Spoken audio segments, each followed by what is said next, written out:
ശ്രീ ബൽദേവ് സച്ചിദാനന്ദൻ, എങ്ങനെ നോക്കിക്കാണുന്നു പ്രാഥമിക ഘട്ടത്തിൽ ബജറ്റിനെ? എല്ലാ മേഖലകളെയും, പ്രത്യേകിച്ച് കാർഷിക രംഗം, വിദ്യാഭ്യാസം, ആരോഗ്യം, ആർട്ടിഫിഷ്യൽ ഇന്റലിജൻസ്, ഇങ്ങനെ എല്ലാ മേഖലകളെയും സ്പർശിച്ചുകൊണ്ടുള്ള ഒരു ബജറ്റായിരുന്നു. അതോടൊപ്പം ജനപ്രിയ ബജറ്റിന് ഉതകത്തക്കവണ്ണമുള്ള ആദായ നികുതി ഇളവുകളും ഘടനയിലെ മാറ്റവുമൊക്കെ വലിയ രീതിയിൽ ശ്രദ്ധയാകർഷിക്കുന്നുണ്ട്. താങ്കൾ എങ്ങനെയാണ് കാണുന്നത്?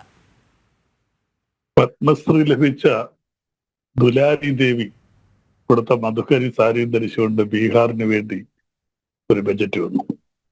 ബീഹാറിൽ ആണ് ആ സാരി കൊടുത്തിരുന്നത്. അതവിടെ നിൽക്കട്ടെ. ഇവിടെ ഒരു കാര്യം വളരെ ശ്രദ്ധേയമാണ്.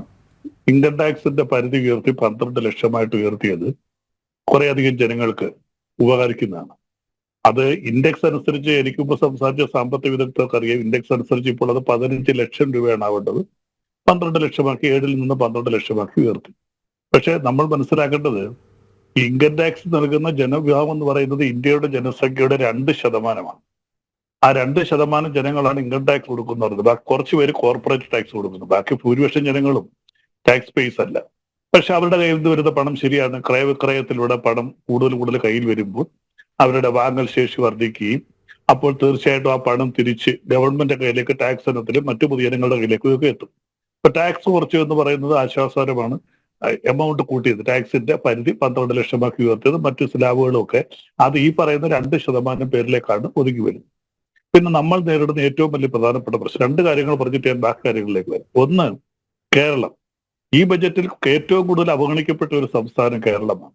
നമുക്കറിയാം, വയനാട് ഉണ്ടായ ദുരന്തമൊക്കെ എല്ലാവരും പ്രതീക്ഷിച്ചത് വയനാട് ദുരന്തത്തിന് പ്രത്യേക ഒരു പാക്കേജ് ബജറ്റിൽ ഉണ്ടാകുമെന്ന. 10 പൈസ പോലും ഈ ബജറ്റിൽ കൊടുത്തിട്ടില്ല. പ്രധാനമന്ത്രി നേരിട്ട് വന്ന് സന്ദർശിച്ച് പരമാവധി സഹായം ചെയ്യുമെന്ന് പറഞ്ഞിട്ട് പോയതല്ലാതെ 10 പൈസ അനുവദിച്ചിട്ടില്ല. അതുപോലെ തന്നെ നേരത്തെ അദ്ദേഹം പറഞ്ഞ പോലെ ആകെ പ്രഖ്യാപിച്ചു എന്ന് പറയുന്നത് പാലക്കാട് ITIക്ക് ചില ഗുണങ്ങളുണ്ടാവും. ബാക്കി പറഞ്ഞത് മൊത്തം ഇന്ത്യയിലുള്ള എല്ലാ സംസ്ഥാനങ്ങൾക്കും ഉള്ളതാണ്. അതിൽ നിന്ന് എത്ര വിഹിതം കേരളത്തിന് കിട്ടും, ഏതൊക്കെ കിട്ടുമെന്നുള്ളത് നമ്മൾ കണ്ടറിയുന്നു. പിന്നെ ഇന്ത്യ നേരിടുന്ന ഏറ്റവും വലിയ പ്രതിസന്ധി 2-3 കാര്യങ്ങളാണ്. ഒന്നാമതായിട്ട് ഇവർ പറഞ്ഞ് ഇൻഷുറൻസ് മേഖലയിൽ 100% വിദേശ നിക്ഷേപം കൊണ്ടുവരുമെന്ന് പറയും. അത് സാമ്പത്തികമായി നമുക്ക് പ്രതിസന്ധി ഉണ്ടാക്കുന്നതാണ്. കാരണം ഇന്ത്യയുടെ ഒരു പ്രധാനപ്പെട്ട സമ്പദ്ഘടനയാണ് നമ്മുടെ LIC ആയാലും മറ്റ് ഈ ഇൻഷുറൻസ് കമ്പനികളൊക്കെ.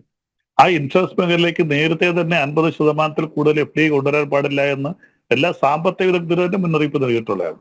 ഇപ്പോൾ ബജറ്റിൽ പറഞ്ഞിരിക്കുന്നത് 100% ഫോറിൻ ഡയറക്റ്റ് ഇൻവെസ്റ്റ്മെന്റ് കൊണ്ടുവരുമെന്നാണ് പറഞ്ഞിരിക്കുന്നത്. അത് നമ്മുടെ സാമ്പത്തികമായിട്ടുള്ള സ്ഥിരതയെ പിന്നോട്ട് വലിക്കുന്നതാണ്. അതുപോലെ തന്നെ നമ്മുടെ ഏറ്റവും പ്രധാനപ്പെട്ട കാര്യം എന്ന് പറയുന്നത് ഇപ്പോൾ നമ്മുടെ നാണയപ്പെരുപ്പവും കൺസ്യൂമർ പ്രൈസ് ഇൻഡെക്സ്, ഇതിനകത്തൊക്കെ ഉണ്ടായിരിക്കുന്ന വർധനവ്, സാധനങ്ങൾക്കൊക്കെ വളരെ കൂടുതൽ വർധനവുണ്ടായി. ഇപ്പോൾ ഡോളറുമായിട്ടുള്ള നമ്മുടെ വിനിമയ നിരക്ക് വളരെ കൂടുതൽ, നമ്മുടെ നോട്ടിന്റെ വില ഇടിഞ്ഞു നിൽക്കുകയാണ് ഡോളറുമായിട്ടുള്ള നിരക്ക്. അപ്പൊ ഇതൊക്കെ ബാലൻസ് ചെയ്യണമെന്നുണ്ടെങ്കിൽ അതിൻ്റെതായിട്ടുള്ള രീതി ഉണ്ടാകണം. പിന്നെ നേരത്തെ ഇവിടെ പറഞ്ഞത് ശരിയാണ്, 2047 നമ്മളൊരു വികസിത രാഷ്ട്രമായിട്ട് മാറണമെന്നുണ്ടെങ്കിൽ നമ്മുടെ GDP ഗ്രോത്ത് എന്ന് പറഞ്ഞാൽ സ്ഥിരം 8% മുകളിൽ നിൽക്കണം. പക്ഷെ 2024 ലാസ്റ്റ് കാർട്ടിൽ കാണിച്ചിരിക്കുന്നത് 6.3 ആണ് നമ്മുടെ GDP ഗ്രോത്ത്. അത് 7.2 നിന്ന് ഇടിഞ്ഞ് GDP ഗ്രോത്ത് 6.2 വന്നു. അപ്പോൾ ഒരു 0.1% പോലും നമ്മുടെ GDP-യിൽ ഉണ്ടാകുന്ന ഇടിവ് രാജ്യത്തിന്റെ സാമ്പത്തിക ഘടനയെ വളരെ കൂടുതലായിട്ട് ബാധിക്കും. പിന്നെ 1% നമുക്കറിയാം, 1% ഈ ടാക്സ് പേയ്കൾക്ക് ഗുണം ചെയ്താൽ അത് GDP ഗ്രോത്തിന് ബാധിക്കുന്നത് 1% എന്നാണ് കണക്ക്.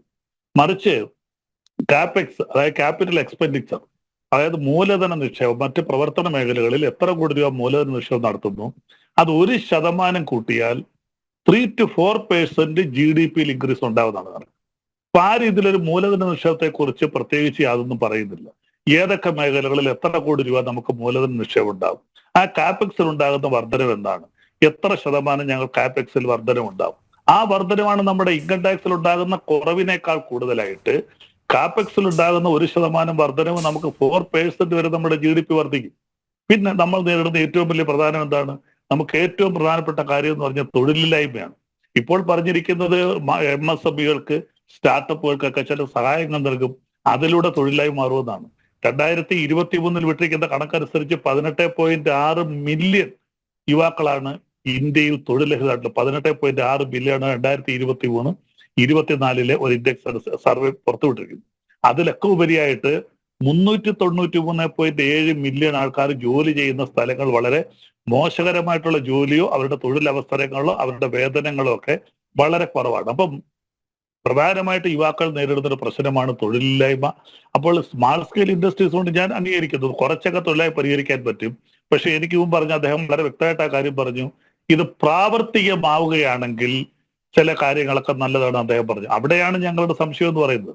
ഈ ബജറ്റ് പറയുമ്പോൾ ആദ്യമായിട്ട് നിർമ്മലാ സീതാരാമൻ അവതരിപ്പിച്ച, പീയൂഷ് ഗോയൽ അവതരിപ്പിച്ച ഇടക്കാല ബജറ്റിന് ശേഷം നിർമ്മലാ സീതാരാമൻ ആദ്യമായിട്ടൊരു ബജറ്റ് അവതരിപ്പിച്ചിരിക്കും. എന്തായാലും എനിക്ക് മുമ്പ് സംസാരിച്ചവർക്ക് ഇതിനെ കുറിച്ച് നല്ലപോലെ അറിയാവുന്നതായിരിക്കും.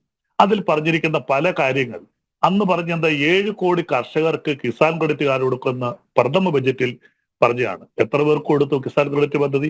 അതുപോലെ പലിശരഹിതയായിട്ട് ഞങ്ങൾ വായ്പ കൊടുക്കുമെന്ന് പറഞ്ഞിരുന്നു. നാളെ ഇതുവരെ പലിശരഹിതയായിട്ട് എത്ര കർഷകർക്ക് പലിശ വായ്പ കൊടുത്തിട്ടുണ്ട്? അങ്ങനെ കൊടുത്തിട്ടില്ല. പിന്നെ GST ഉൾപ്പെട്ടവർക്ക് 10 ലക്ഷം രൂപ വരെ ഞങ്ങൾ പലിശരഹിത രീതിയിൽ കൊടുക്കുമെന്ന് പറയും. GST ആയിട്ട് ബന്ധപ്പെട്ട് നിൽക്കുന്ന വ്യവസായികൾക്ക്, അവർക്ക് ആർക്ക് ഇതെല്ലാം നിർമ്മലാ സീതാരാമന്റെ പ്രഥമ ബജറ്റിൽ പറഞ്ഞ കാര്യങ്ങൾ ഞാൻ അന്ന് എടുത്തു നോക്കിയായിരുന്നു. അങ്ങനെ അതുപോലെ ചെറുകിട വ്യവസായങ്ങൾക്ക് അവർക്ക് മർച്ചന്റ് ക്രെഡിറ്റ് കാർഡ് കൊടുക്കുമെന്ന് പറഞ്ഞു. ഇതൊന്നും നൽകിയിട്ടില്ല. അപ്പോൾ അതുപോലെ 40,000-ത്തോളം കാർഷിക സഹകരണ സംഘങ്ങൾക്ക് ഇവർക്കെല്ലാം പ്രത്യേക കാര്യങ്ങളൊക്കെ ചെയ്യുമെന്ന് പറഞ്ഞു. ഇത് നിർമ്മലാ സീതാരാമന്റെ പ്രഥമ ബജറ്റ് ഞാൻ എടുത്തു നോക്കിയായിരുന്നു. ഈ പ്രഥമ ബജറ്റ്, അതും മറ്റൊരു കാര്യം കൂടെ പറഞ്ഞിരുന്ന, ഒരു ഫിഷറീസ് മന്ത്രാലയം കൊണ്ടുവരുന്നു. അപ്പൊ ഇങ്ങനെ പ്രഥമ ബജറ്റിൽ പറഞ്ഞ ഇത് 8ാമത്തെ ബജറ്റാണെന്ന് തോന്നുന്നു. ആ പ്രഥമ ബജറ്റിൽ നിർമ്മലാ സീതാരാമൻ അവതരിപ്പിച്ച കാര്യങ്ങൾ പോലും പീയൂഷ് ഗോയലിന് ശേഷം അവതരിപ്പിച്ചാണ്. ഈ ബജറ്റുകൾ പറഞ്ഞിരിക്കുന്ന ഈ പ്രധാനപ്പെട്ട കാര്യങ്ങളൊന്നും, പ്രധാനമായിട്ട് ഏറ്റവും കൂടുതൽ കർഷകർ വിചാരിച്ചത് 7 കോടി കർഷകർക്കായിരുന്നു കിസാൻ ക്രെഡിറ്റ് കാർഡും പരിധിയില്ലാതെ പലിശയില്ലാതെ പരിധിയില്ല എത്ര രൂപ വേണമെങ്കിലും കൊടുക്കുമെന്നാ പറഞ്ഞത്.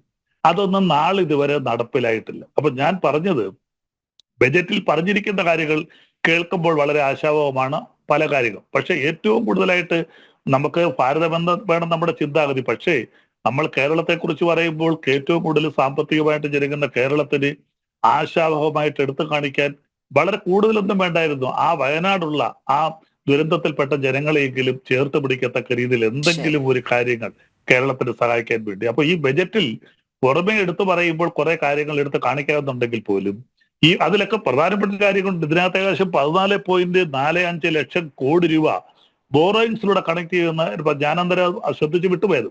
ഈ 14.45 ലക്ഷം രൂപ ബോറോയിങ്സിലൂടെ എങ്ങനെ കളക്ട് ചെയ്യുന്നതാണ് ഇത്രയും വലിയൊരു തുക?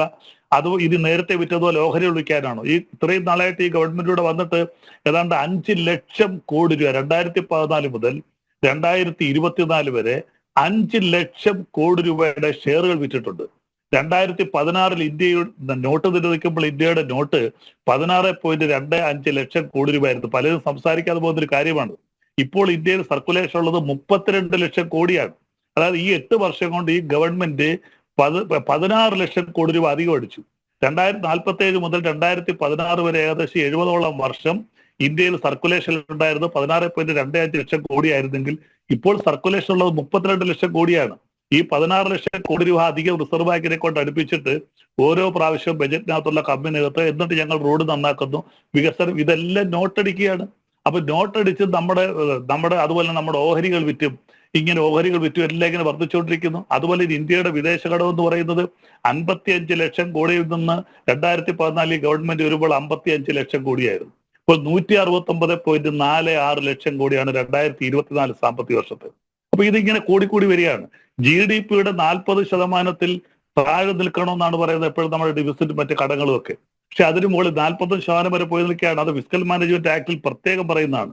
അപ്പോൾ ഇതൊന്നും റെഡ്യൂസ് ചെയ്യുന്നതിനുള്ള, നമ്മുടെ ഡെഫിസിറ്റ് കുറയ്ക്കുന്നതിനോ വിദേശ കടം കുറയ്ക്കുന്നതിനോ തൊഴിലവസരങ്ങൾ സൃഷ്ടിക്കുന്നതിനോ ബജറ്റിൽ കുറെ പുകമറ സൃഷ്ടിച്ച് കുറെ കാര്യങ്ങൾ പറഞ്ഞിരിക്കുന്നു. പറഞ്ഞ കാര്യങ്ങൾ നടപ്പിലാക്കുകയാണെങ്കിൽ എനിക്ക് മുമ്പ് പറഞ്ഞ പോലെ കുറെയൊക്കെ ആശാവഹമായ കാര്യമാണ്. പക്ഷേ കേരളത്തെ സംബന്ധിച്ച് ഏറ്റവും നിരാശാജനകമായ ഒരു ബജറ്റാണ്.